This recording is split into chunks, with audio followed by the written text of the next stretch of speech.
வணக்கம். நல்லுணவு உணவு இந்த அலைவரிசைக்கு உங்க எல்லோரையும் அன்போடு வரவேற்கிறேன். எல்லாரும் எப்படி இருக்கீங்க? ஒரு கட்டடத்துக்கு கடக்கால், அதாவது அடித்தளம் எவ்வளவு முக்கியமோ அது போலதான் ஒவ்வொரு மொழியிலும் உள்ள ஒவ்வொரு சொற்களுக்கும் அதனுடைய வேர்ச்சொல் ரொம்ப முக்கியம். இந்த உலக மொழிகள் அனைத்திற்கும் அடித்தளமா இருக்கிறது தமிழ் தான். தமிழிலேயே நம்ம அறியாத வேர்ச்சொற்கள் நிறைய இருக்கு. அதை பத்தி தான் நம்ம தொடர்ந்து பார்த்துட்டு வந்துட்டு இருக்கோம். போன பதிவுல அம்ங்கிற அந்த இசைவு சொல்லிலிருந்து பிறந்த அம்பல், ஆம்பல் அப்படிங்கிற சொற்கள் நம்ம பார்த்தோம். அப்படிங்கிற ஒளி நீரை குறித்த ஒளி அப்படின்னும் நம்ம பார்த்தோம். அம்னா நீர், நீரிலிருந்து அழகு உண்டாகிறது அப்படிங்கிற அழகிய விளக்கத்தை நம்மளுடைய தேவநேய பாவனர் சொல்லியிருக்காருன்னு சொல்லியிருந்தேன். அதனாலதான் அந்த நீரில் வளர்ந்து மலரும் தாவரத்திற்கு ஆம்பல், அம்பல் அப்படின்னு பெயர் இருக்கு. ஆனா அதுக்கு தமிழ்ல இன்னொரு பெயரும் இருக்கு, அல்லி. ஏன் அது அல்லி? நம்ம என்னைக்காவது ஏன் அது அல்லின்னு யோசிச்சு பார்த்திருக்கோமா? அம்னா இணக்கம்னு சொல்றது போலவே அல்னா தூரம், விலகல் அப்படின்னு பொருள் உண்டு. அந்த அல் என்பது இரவை குறிக்கும் வேறொரு தமிழ் சொல். இது எத்தனை பேருக்கு தெரியும் சொல்லுங்க? இந்த அல்லின் காரணமா தான் பகலுக்கு பகல்னு நம்ம வந்து பெயர் வச்சிருக்கோம். ஏன்னா பகு அப்படிங்கிறது பிரிக்கிறது, இரவு, அதாவது அந்த முழுக்க இரவா இருக்கு, சரிங்களா? அந்த இரவிலிருந்து நமக்கு ஒளி பிறக்குது, தனியா கொஞ்சம் நமக்கு வெளிச்சம் கிடைக்குது. இதுதான் நம்ம பகு அல் அப்படின்னு வச்சிருக்கோம். இது வந்து இரவு கிடையாது அப்படின்னு சொல்றதுதான் இரவிலிருந்து பகுக்கப்பட்டது. அதனாலதான் அது பகு அல், பகல். இந்த சொற்கள்ல உள்ள இந்த ஆழத்தை யாராவது இதுக்கு முன்னாடி உணர்ந்து பார்த்துருக்கீங்களா? அல்லது இந்த கண்ணோட்டத்தோட இதை வந்து யோசிச்சு பார்த்துருக்கீங்களா?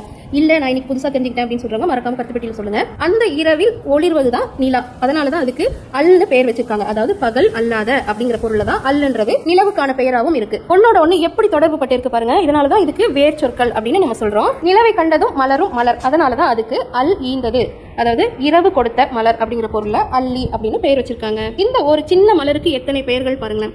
தண்ணீரில் இருந்து அம்ல இருந்து பிறப்பதனால அந்த செடிக்கு அம்பல், ஆம்பல் அப்படின்னு நீட்சி பெயரும் கிடைக்குது. இது தவிர இரவில் மலர்வதால அதுக்கு அல்லினும் பெயரு. பொதுவா இந்த ஆம்பல், அல்லிலாம் வந்து ஒரு பூ வந்ததுன்னா அது 3 நாளைக்கு பூத்திருக்கும். அந்த பூ வந்து விரிஞ்சு திரும்பவும் குவியும் தன்மை கொண்டது. அதனாலதான் அதுக்கு குவிதல், குமுதம் அப்படின்னு பெயர். கும்முதல், கும்முதல்னா கூடுதல். திரும்பவும் இந்த இடத்துல என்ன ஆகுது? கும் அப்படின்னு மறுவுது. அந்த அம்ங்கிற ஒளி இந்த இடத்துல கும் அப்படின்னு மறுவுது. நம்ம கம்முன்னு இருக்கோம் அப்படின்னு சொல்றோம். அப்படின்னா என்ன அர்த்தம்? அமைதியா இருக்கிறோம். அமைதி. இதெல்லாமே வந்து ஒன்னோட ஒன்று ரொம்ப தொடர்புடையது. அதே மாதிரி ஒவ்வொரு வீட்லயும் கொஞ்ச காலத்துக்கு முன்னாடிலாம் இருந்தது அம்மி.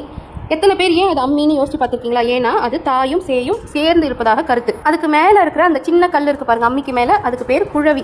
ஏன்னா அது குழந்தையாக கருதப்படுகிறது. அம்ல இருந்து கும் வந்தது அப்படின்னு சொன்னேன் இல்லையா? இதுல இருந்து தான் பாத்தீங்கன்னா சுழு அப்படிங்கிறதும் வருது. இதெல்லாம் நம்ம பின்னாடி தொடர்ந்து பார்க்கலாம். கேட்க ரொம்ப ஆச்சரியமா இருக்கும். இந்த கும்ல இருந்து தான் கும்மி அடிக்கிறோம்ல, அந்த சொல்லும் பிறந்திருக்கு. கும்மி அடித்தல்னா என்ன? பெண்கள் எல்லாம் சேர்ந்து கை தட்டி ஒரு பாட்டு பாடுவாங்க, அதுதான் கும்மி அடித்தல். இதோட கருத்து நம்ம புரிஞ்சுக்கணும். அதாவது கூடுதல் அப்படிங்கிறது தான் இதோடைய கருத்து. இப்ப குமிழ் அப்படின்னா உங்களுக்கு புரிஞ்சிருக்கும். கும்ல இருந்து தான் அந்த குமிழ் வந்திருக்கு. இதுல இருந்து பிறந்ததுதான் அந்த குழு, குழாவு, இது மாதிரியான சொற்கள்லாம் இந்த கும்ல இருந்து தான் பிறந்திருக்கு. அம்முங்கிற சொல் அடிவேர், கும்முங்கிற சொல் மண்ணுக்கு மேல இருக்கிற ஒரு தண்டு. அந்த கும்ல இருந்து குழு, கும்முதல் இதெல்லாம் பிறக்கும் பொழுது அது எல்லாமே கிளைகளா மாறுது. இதெல்லாம் வேர்ல இருந்து பிறக்கக்கூடிய சொற்கிளைகளா மாறுது. எவ்வளவு அழகான கன்ஸ்ட்ரக்டட் லாங்குவேஜ் பாருங்க நம்மளுடைய தமிழ் மொழி. அவ்வளவு அழகா கட்டமைக்கப்பட்டிருக்கு. ஒவ்வொன்றுல இருந்தும் ஒன்னொன்னுக்குமே தொடர்பு உண்டு. தொடர்ந்து தமிழ் குறித்த இந்த மாதிரி ஆழமான தகவல்கள் தெரிஞ்சுக்க நம்முடைய அலைவரிசையை நீங்க பின்தொடரணும். அதுக்கு ஒரு முறை சப்ஸ்கிரைப் பட்டனை தொட்டு அழுத்திடுங்க. இந்த பதிவுக்கு ஒரு விருப்பம் கொடுத்துருங்க. மீண்டும் ஒரு